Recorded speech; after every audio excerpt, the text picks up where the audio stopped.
Yo, open the door. You've been in here all day. You said you got a job and everything, and we were happy for you, man. We really were. But we haven't seen you since like last Sunday. Look, I understand if something's going on, you could just... Oh, sorry. It's tough being in... Something in my throat. Oh my gosh. Important moderator. But I am busy right now, so if you may... Yo, what the fuck? Reddit. The place of all places where I could see the Relevancy League fight Goku. Cute cats and dogs. I'm not talking about the furries, relax. People fighting in back alleys. News about how the world as we know it is ending any day now. And stories a lot of people will regret telling the whole internet. Today we are going to be reading some Reddit stories. Not just any Reddit stories. Am I the a-hole stories? There's an a-hole outside wanting to rev his engine up. Peace, Musa, meditation. But yeah, I got a couple good ones for y'all today, so let's get this ball rolling. Subscribe. Or else. Am I the a-hole for not replying after a woman I liked acted interested and flirty in person, then exploded emotionally when I asked her out? That was a long first question. Alright, if somebody asked me this in person, I'm gonna have to ask them, bro. Say that one more time, but let's see what this is about. I, 26 male alumni, originally met a younger student online through a club I used to be in, and I helped students with resumes and interview prep. At first, I didn't even like her. We interacted on Discord months ago, and my role was more mentor to mentee, giving career advice and helping students. About 3 weeks ago, she reached out about something, and we started texting personally. The conversations were long, friendly, and honestly pretty flirty. As we talked more, she gave me her Instagram, and I was like, she's pretty cute. I then started to genuinely like her, not romantically at first, but eventually I became open to dating after getting to know her better. Last week she asked me to dinner. We met up this weekend for the first time, and I was like, she's pretty cute in person too. When we met up, she was physically flirty, touching me, complimenting me, leaning in, laughing a lot, staying close and keeping strong eye contact. After dinner, I got the bill because I thought she did like me, and she asked if I wanted to get boba or dessert with her. She paid for dessert. The vibe felt mutual, so I thought she might actually like me. She texted me she had fun and she got home safe. Okay, first half of the story. It looks like you're that guy. You know what I'm saying? I'm not gonna say nothing about the age gap. Both are adults. If I was him, I probably wouldn't talk to somebody who I was mentoring. It's not that big of an age gap for me to be grossed out or weirded about. So that doesn't matter. So you guys seem to be vibing, right? Guys seem to be vibing. Let's see where the story goes, because we know it doesn't end up with you guys vibing. Okay, so let's go. Based on that, when I get home, I replied, I said I had fun and I'm home safe.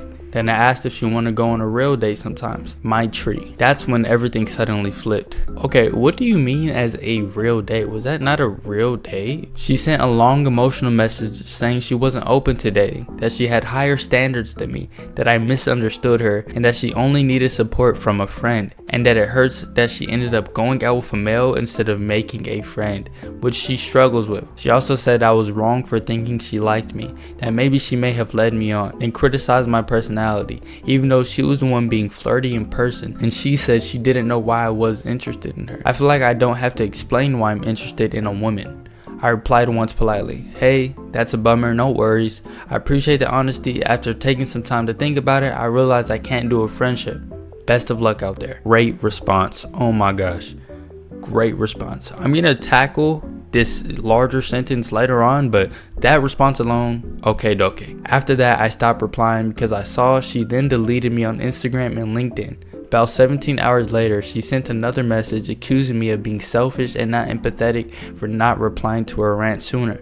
She said she wished that we didn't meet and meeting me was a waste of time, that she wouldn't contact me again, and ended with stay alive and good luck. People just match each other on LinkedIn? Like, has LinkedIn actually provided people with the services it says it does? At that point, I felt like the way she reacted made it impossible to have any kind of relationship, even casual conversation. If she had simply said, "I'm not open to dating, but I appreciate it," I would have been totally fine and still open to being at least an acquaintance.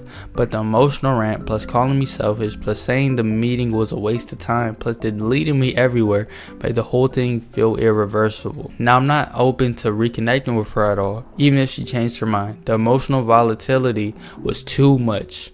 Am I the a-hole? Jesus, okay. I'm getting a lot of mixed signals. I'm getting a lot of maybe one thing was taken one way when it was not that way type of things. Let's see what some comments say about everything. Not the a-hole. Actively avoid her online and in real life. No reason to try to reconnect with her. Reply to that said exactly this. She is a woman with some real emotional issues. There's no telling what she would do or say if you maintain contact.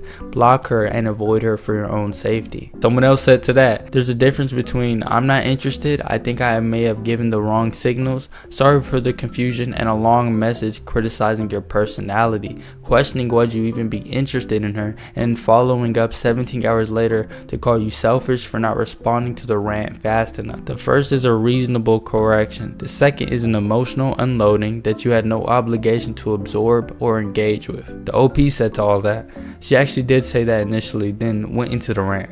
I stopped responding because if someone deletes me from their social media, clearly they set a boundary. Yeah, this is messy, man. This is messy, and I feel like this happens a lot in the dating market nowadays. A lot of mixed signals could be taken. You might think she could be flirting, and that's just her personality. She might just be a naturally quote-unquote flirty individual, but that's no fault on you for receiving it as, "Oh, she probably likes me, she's touching my shoulder, we're laughing, we're having such a good time." There's a lot of strong eye contact, things like that. Like in my head, if a girl does that to me, I'm assuming, okay, probably likes me, you know. So I would probably say you're not the a-hole. Simple as that, you know. Like I said, the reply to her long rant, she was emotionally acting up. She was wilding a little bit. This one's a little short. Am I the a-hole for donating my ex-boyfriend's stuff and saying I don't have it after he asked for it? So we broke up a few months back and I was already really upset, and he gave me a lot of stuff and I asked him to take it, but he denied, and then I was low-key disrespected, so I decided not to contact, but he is suddenly contacting me saying he wants me back, and when I said no, he demanded his t-shirts and hoodies. Now the problem is I got to know about this pickup service that donates to NGOs, non-governmental organizations. It's always nice to learn something new, isn't that right? Now the problem is I got to know about this pickup service that donates to NGOs in need, so I just donated it to leave the past behind. When he asked for it, he said he needed it, but I just said I don't have it and ghosted him. I don't know why, I feel a little guilty. Okay, a little short but sweet one. Let's see what the comments say. He doesn't want the stuff back, he just wants to continue to have access to you, not the a-hole. Not the a-hole. He didn't want the stuff back, you asked him to take it and he refused. It's no longer his property and you were fine to dispose of it. Him expecting to use you as a storage facility is disrespectful. I think this is easy, right? You're not the a-hole. But you attempted to give him his stuff back. He said, "Nah, you're good. You could keep it." So you donated it because why would I keep my ex's clothes? The only reason why he wanted the clothes back was because after she said no to wanting him back, that's when he wanted the clothes. So yeah, that's weird as hell. Let's move on to the next story. Oh my gosh, this is a juicy one. Just the title alone. Am I the a-hole for telling my close friend I do not support incest? What could you guys possibly talk about in this story? Let's get into it. My friend and I were talking about a movie where two step siblings fall in love and build a relationship. Neither of them are related by blood. As the discussion progressed, she stated that she doesn't find anything wrong with incest and that if it's two consenting adults, it's a completely okay thing to do. Tomatoes. No, it's not. I believe family relationships should not go into romantic relationships. I think it's completely simple as that. Crazy first 3 sentences I have ever read, but let's go. It's a completely okay thing to do even if they're related by blood. I said I disagree and that I would cut a friend off for being involved in incest because that goes against my values and morals. I also stated that inbreeding is incredibly harmful and that I could never get behind that. Also, we're both Indian. A lot of incest cases happen in India as a result of sexual assault. GG's. To this, she responded saying 2 adults involved in incest do not need to reproduce. We were joking up to this point and there's a lot of casual banter back and forth and us laughing at the conversation we're having. Our friendship has always involved bringing up strange or intense topics. I said, I'm woke but not this woke, and that's crazy you think like that. Joke obviously. I love this girl. As we're taking a walk, she gets weirdly defensive / aggressive over me saying I would cut a friend off because according to her, incest has nothing to do with values or morals. I said I wouldn't go out of my way to absolutely shit on someone and shun them for being involved in incest, but I personally would not want someone like that in my life. This really ticked her off and she started calling me a and saying she doesn't understand why this is such a big deal and that I'm being dumb. She also said that they could adopt kids instead, or that 2 siblings who grew up entirely separate are not really engaging in incest, which I agree with, but she did emphasize she's also okay with 2 siblings related by blood who watched each other grow up commit sexual acts together. This whole 20-minute conversation made me super uncomfortable because earlier in the day she called me quite a bit as a joke. Either way, didn't sit well with me, and it ticked me off that she felt so comfortable testing my personal boundaries and who I want to let into my life. It just felt like instead of simply sharing her opinion, she was pushing it on to me in a very aggressive and condescending manner. She also said, what do you mean you're upset I called you a? You called me crazy for saying I support incest. I got very ticked off and respectfully asked her to stop calling me a and that she shouldn't push her values on me. Being into incest isn't something I need to support. She immediately shut up and said she didn't realize it was this serious, when she was the one making it super serious and constantly pressing on the matter when I was visibly uncomfortable. I'm uncomfortable even paraphrasing this conversation because prior to this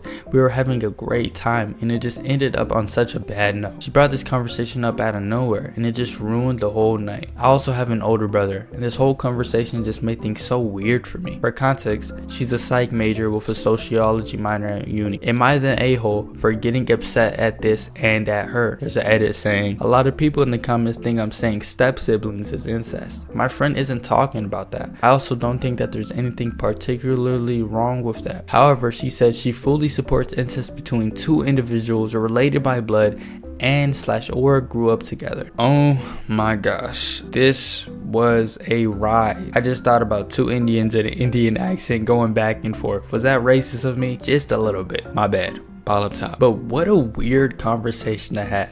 Don't bring out your pitchforks, but I will be playing devil's advocate a little bit. But before we get into my take, let's read some of the comments. Someone said, she got a brother she's attracted to? OP said, LMAFO. I asked her that actually. I said, would you seriously F your brother if you had one? And she said, actually, I'm bisexual and I do have a sister, so it could go both ways, but I'm not attracted to her. But why do you care so much if someone's attracted to their sibling? Huh? I don't. You brought this up. LOL. I was literally just trying to talk about a movie, you freaking weirdo. OP also then said, I never heard her saying anything even remotely incestuous until this conversation. I'm so confused. Could she be contemplating or having a relationship similar to and was testing the waters with you since you're her close friend? Asking since she got so mad at your reaction. I don't think so. I think she's just the type of person who is a little too woke and will accept literally anything. One more comment. I think you might need to be concerned for your friend's home life, not the a-hole. You've got your own opinion and very good reasons for having it, and she tried pushing her view of it onto you and called you names. You got every right to be upset, but seriously, she's defending it really hard. And while she could just be into some really specific types of fan fiction or roleplay or whatever, you may also need to worry about her and what's going on at home. Oh my gosh. Okay, before I speak about everything else, why is incest bad? Don't throw stones at me. Put the tomatoes away. But theoretically speaking, if someone has feelings for someone who grew up with them, right? They grew up with them just like a brother. Is that not just as wrong as incest? Like I said, put the pitchforks down. If we exclude the part of having kids, where is the harm? 2 consenting individuals, no manipulation at play. What's the big deal? Okay, let me breathe in, breathe out. let me stop playing that character. I think at the end of the day, in practice, you shouldn't be dating your brother. Shouldn't be dating your sister. Someone who is blood related to you. The step siblings bit is like, okay, that could also still be weird. You're not the a-hole. Your friend is weirdly upset about this stuff, calling you a B-word all the time and things like that. It doesn't seem like that's normal for your guys' relationship to be doing that. So yeah, you're not the a-hole. Incest is not wincest. I'm sorry. Am I the a-hole for asking to chill for 10 minutes when my postpartum wife was hungry? A lot of pregnancies in this video, huh? A lot of arguments with pregnant ladies and things like that. First, some background. We had a baby 1 week ago today. Oh my gosh, brother man, I really hope this story isn't gonna go down the way I think it is. Alright, because if it is, you have no chance. But let's not make any assumptions. We made some agreements before the birth, which were basically all her ideas, and I went along with them to keep the peace. She is taking her maternity leave now, and when it runs out, I will take my leave next. This will give us more time at home with the baby. During this period, I'm taking care of our 4-year-old 100% of the time. I'm making his meals, doing bath time, bringing him to summer camp, etc. I don't mind this as I was the primary care for him before too, because my job allows more time at home too. On top of that, I'm taking care of all household chores like laundry, dishes, cooking, etc. Whenever a baby diaper needs changed, I'm on it too. I'm pitching in as much as I can with the baby as well. Honestly, I feel like I'm doing a lot and none of it bothers me. I'm not complaining. I'm in dad mode. I spent Father's Day giving her a break to sleep and taking the kids out for groceries and errands. Oh my gosh, this is super dad. Super dad. A lot of these people in these stories that we've been reading gotta take some notes. They gotta step up because look what he's doing right now. Oh my gosh, beautiful work, beautiful work. My assumptions are slowly being peeled back, okay? But never know what happens, so let's keep on going. I work from home, and here lies the biggest issue. I feel as if my wife has never really respected my work time as actual work time, and I am constantly asked to do things for her or around the house. I try to accommodate as much as I can too, because I do have some freedom with my day. I'm not in meetings all day. When she was working and I was too, I was always expected to drop whatever I was doing for everything, like picking up our sick kid from school or staying home with him all day because he has the day off. In her eyes, I'm already home, so I'm the one that has to do it. Naturally, 4-year-olds are a lot of work and need a lot of attention, so my work always suffers these days. But again, dad mode, and I push through. One of our frequent arguments we have is about her micromanaging me. I'm exhausted by it. I can't remember the last time I did something right without being told to do it another way or do something else. I hold the baby wrong. I picked the wrong shoes for my kid to wear to school. Should be driving in the other lane. Can't even park the car in the garage correctly in her eyes. God forbid I don't immediately jump up in excitement to do whatever task she is currently demanding I do. This brings us to this morning. When getting my kid ready for his day, I made oatmeal for everyone. He ate and I gave a bowl to my wife and I brought him to camp. After I got home, I got straight to work. I was already running behind. I ended up working on my laptop in my car for a while in front of our house because I had to jump on a call and couldn't make them wait another 5 minutes to set up in the house. When that wrapped up, about 2 hours had passed since she had had her oatmeal. I went upstairs to see how she and the baby are doing and laid next to them to chill and touch the baby. I'm not on break or lunch or anything. I just had 20 minutes between stuff and wanted to hang out for a bit with them. Babies are cute. She asked if I can make her an omelet because she wants protein. I said sure, can I just chill for 10 minutes with you guys? She nodded and I was just kind of touching the baby and seeing her, and within 2 minutes she asked in an angry voice, can you make it now? So I got up, a bit frustrated, and made the omelet. This turned into a big fight. I decided to try to give her some grace. I know she's going through a lot. She just had a baby. I calmed down, didn't say anything, and made a bomb omelet with spinach and ham and cheese. When I brought it to her, she got mad and said she doesn't want it anymore and told me to throw it out. I brought it back downstairs, didn't say a word, and did the dishes. Saved the omelet and went back to work. I saw this as a battle not worth fighting right now. An hour later, she came down and I offered her the food again since I saved it for her. She told me I was being an a-hole. She made her own food and told me I never have to make her food again because I obviously didn't want to. I tried to talk about what happened and it just turned into a discussion about how I'm always the victim and I'm too sensitive. I don't know. I'm tired, y'all. Am I the a-hole? I've seen a lot of strong women in these Reddit posts, but oh my gosh. I know she's pregnant, but that doesn't give her the right to be so disrespectful. Let's see what some of the comments say. I like this one right here. Naps for the whole house. And if that doesn't fix it, counseling. If she was like this before the baby, then it is the norm and you should question if this is the life you want. But if this is new, keep an eye out because that can be the start of postpartum depression. Another comment said, imagine dealing with someone like this before the baby. That would suck. OP then said, it's not new unfortunately. Oh my guy. Oh my guy. OP didn't add it on to this. We got pregnant after 7 months of dating. Obviously not planned and there are better ways to do it. Oops. We were still in the honeymoon phase. But here we are still years later. These behaviors came out with time. I don't know what you expected if this is how she kind of treated you before. You shouldn't be so shocked that it appears now when she's probably her most emotionally vulnerable. Now, that's not me saying that makes it right or that he is in the wrong or any of that. I'm just saying this seems to be expected. I do feel bad for him. He has a child already with her and he's doing a lot, taking care of both their kids, right? One's a 4-year-old, one's a newborn. Both take a lot of time and energy, also while working and things like that. But in the end, you're not the a-hole. I do feel like you guys probably need some counseling because we gotta nip these behaviors on the bud, right? Am I the a-hole for saying my sister's boyfriend couldn't come to a sister's dinner tonight? About a week ago, I proposed to my 2 sisters, female 22 and female 19, that we should go for a meal together. Me and my sisters are close, but getting together is hard because we're usually in different places at different times. My older sister, female 22, has just had a baby, and my younger sister, female 19, has been traveling in the last few months. I go to university in another part of the country. In 2 weeks, I'll be moving away to another city permanently, so spending time with my sisters is important to me right now. 10 minutes ago, my younger sister, female 19, called and asked if her boyfriend could come to our meal. I politely explained that I was hoping it would just be the 3 of us since it's been a while. She said she asked my other sister and my other sister told her it was fine.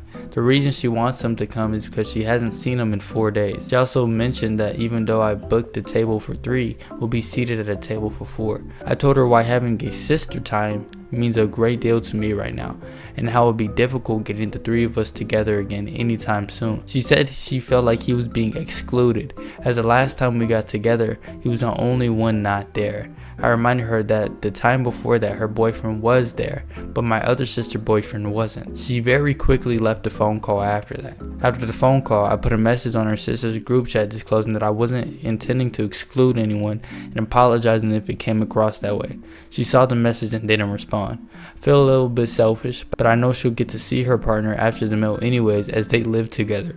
On top of that, having quality time with them is important to me considering that I'm moving. What do you guys think? Am I the a-hole?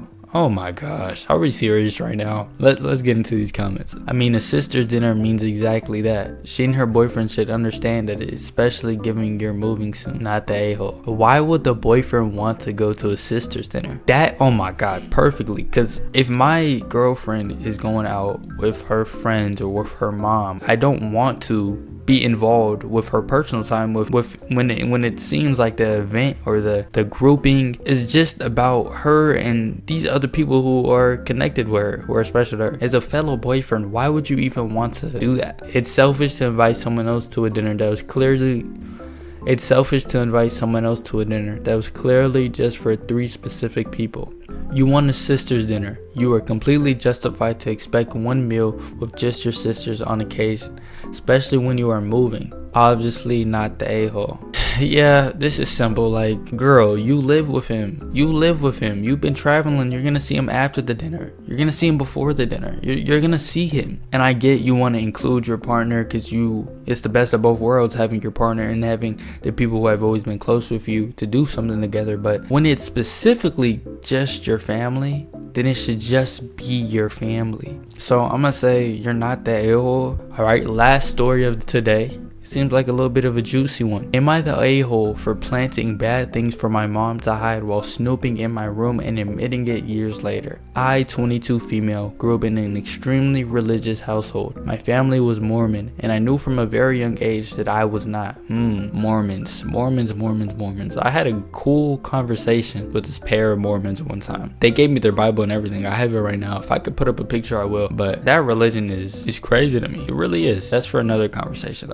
Respect to all my Mormons out there. As a teenager, I got rebellious. I drank energy drinks, tried Starbucks, and stopped reading my scriptures. My mom thought I was becoming a classic 1960s leather jacket bad girl. Really wasn't. I think the worst thing I did was steal from the store because there was a body wash I really wanted. I'm not saying I was a perfect angel by any means. I was definitely a little poop, but not a bad little poop. Their definition of a bad girl is trying Starbucks and drinking energy drinks. It's literally 90% of white girls in high school. My mom started snooping through my room. I think she was convinced I was hiding stuff from her and wanted to find the evidence. I knew because I would find her in my room when I got home from school or noticed my stuff moved around. Being a petty teenager, I decided to give her what she was looking for. I planted notebooks with gory art, some cheap sex toys I found online, and a used pregnancy test. Not all at once, but building up to the pregnancy test. Oh my god. I even hide them in places she have to go looking for, like under the fitted sheet pressed between my mattress and the wall, or just inside the crawl space between two beams, and buried at the bottom of my full trash can. Nothing really came of them, but my mom did text asking if I was hoping for a negative result, like what the pregnancy test was showing. Fast forward to a few weeks ago, when my sister got married. We were all discussing family plans, raising kids, etc. My mom mentioned how she was able to stay one step ahead of my siblings and I. I guess my face showed it because she asked if I didn't believe her. I thought we were past the statute of limitations for my crimes, aka my mom would be upset for a little bit, but it would eventually become a funny story to tell, and told her that I didn't think she really was. We started going back and forth. She mentioned how we got a treat if we drank all the water in our bottle throughout the day. I told her I dumped out my water and still got the treat. She mentioned taking me to therapy to get all of my emotions out. I told her I didn't talk to the therapist and knew she tried to get the therapist to tell her what I talked about during our sessions. Then she mentioned upgrading the home security because she knew I'd lost my virginity as a teenager and kept me from sneaking out. I never snuck out, and I faked a phone call with my friend saying I had when I hadn't because I knew she was eavesdropping. This continued, and I admitted I planted things in my bedroom for her to find because I knew she was snooping in my room. She got really upset, and we haven't really talked much since. I'm not trying to justify my actions as a kid because I know I could have handled things better. I think in a way I was trying to become all the things my mom thought I was because at least it fulfilled her expectations of me. Am I the a-hole? That was a lot. There is a long edit to this though, so let me start reading that now. Wow, this blew up quickly. I appreciate all the responses and wanted to maybe give some more insight to the type of person my mother is. For starters, no, I did not do this at my sister's wedding. I worded it poorly. It meant that the wedding is what brought everyone together, and the wedding often brought up many conversations about raising kids. Some people have pointed out that it's weird my mom wasn't confrontational about things. My mom isn't a very confrontational person in general. She's the type of person who wanted to pretend I didn't know what she knew. I also think that because she never really had any proof I was this horrible kid, like what she thought I was, that she was waiting to catch me in the act to justify the way she saw me. She really didn't say much when she found the things I planted. That did shock me as a teenager. I'm not entirely sure why she didn't have a big reaction. That is true. Like, if I'm thinking my daughter is sneaking out, going to link up with boys, I find a pregnancy test under her bed, all these weird things. Well, sex toys, I don't know, that's here or there. I'm gonna have a sit down with her. I'm gonna have a actual conversation with her instead of just letting these things happen. It does feel like that she was waiting for the instance where something really bad happened and she could be like, ha, got you, type of thing. Because as a parent, why wouldn't you step in sooner? Why would you just let things kind of slide away? I don't know if the father is involved in the situation. Why not tell the father? And if you did tell the father, where was the father's actions in this? You get what I'm saying? Like, she was not trying to help me by dragging me to therapy. All she saw was a kid who wasn't religious and thought another adult could talk some sense into me. I did willingly attend therapy around 17 because I was trying to process actually leaving religion when I turned 18. And that therapy thing, aren't therapy sessions supposed to be like one-to-one? Even if it is to a child, isn't it supposed to be confidential? I'm not sure. If someone could tell me down below, I appreciate that. There were many times before we would argue and before I went to therapy, she'd say, I hope you enjoy gossiping to your therapist about what a horrible person I am. I also knew from this therapist that on multiple occasions my mom would visit or call trying to get any sort of information about what I discussed during our sessions. I think because I never kept a diary, my mom had nothing to go off of because I never talked to her about anything going on in my life. That's because I knew she would tell other people about anything I would say. I have very distinct memories of her gossiping about my cousins and my older sister in such a negative light. I know she would gossip about me to other people, so she doesn't get anything to gossip about. In the end, I think a lot of her behavior boiled down to the fact that she sees herself in me. She did say that a few times how she doesn't want me to be like her. I have the same regrets she does. So she was often harsh with how she treated me because of that, and it got out of control. Anytime I try to discuss this with her, I get shut down or only hear a bunch of excuses to justify her treatment of me. Sometimes I'll get in, "I'm sorry you feel that way." That's the most toxic apology you could say to somebody. I don't talk to my parents often. When I do, it's only about things that aren't really personal. I talk about my classes, my current internship, some projects, and that's it. We sit in this limbo where I've moved on from many things, recognizing that my mom was struggling to raise 5 kids as a stay-at-home mom. Oh, okay. But a silent understanding that I won't get an apology for most of my upbringing. I do feel bad for going back and forth with my mom, but at the same time it felt a little freeing. Maybe it was how I saw her defeated for a bit, or because I never told anyone about being so sneaky. Hope my mom can get professional help someday and learn to apologize for things. I know the past won't change. I just wish she would own up to her mistakes, but that would first require learning not to assume an apology meant she failed. I don't think my mom truly failed me, as there are many skills and knowledge I have because of her. I hope she realizes that one day. That was a lot. Oh my gosh, yeah. I think this story is a good example of how even if you're not necessarily a quote-unquote bad parent, bad actions could still occur. If you are not meeting your child where they need to be met at, it could go down and ruin your guys' relationship. Because from what OP is saying, it definitely seems like the mom wants the best for her kids, but the way she had went about it was not good for at least her one child here. Yeah, I don't think anybody's necessarily the a-hole. I don't understand. It's still funny to me that the only, like, she was rebellious, right? But the only rebellious thing she did was drink energy drinks and try Starbucks. You know what I'm saying? Well, she did steal a little bit, but all right. A lot of great stories today. A lot of pregnant ladies. I noticed that a lot of pregnant ladies, but hope you guys enjoy. Come back for more. Go check out my channel. We got a bunch of interesting content there. Love y'all, man. Thank you for clicking on.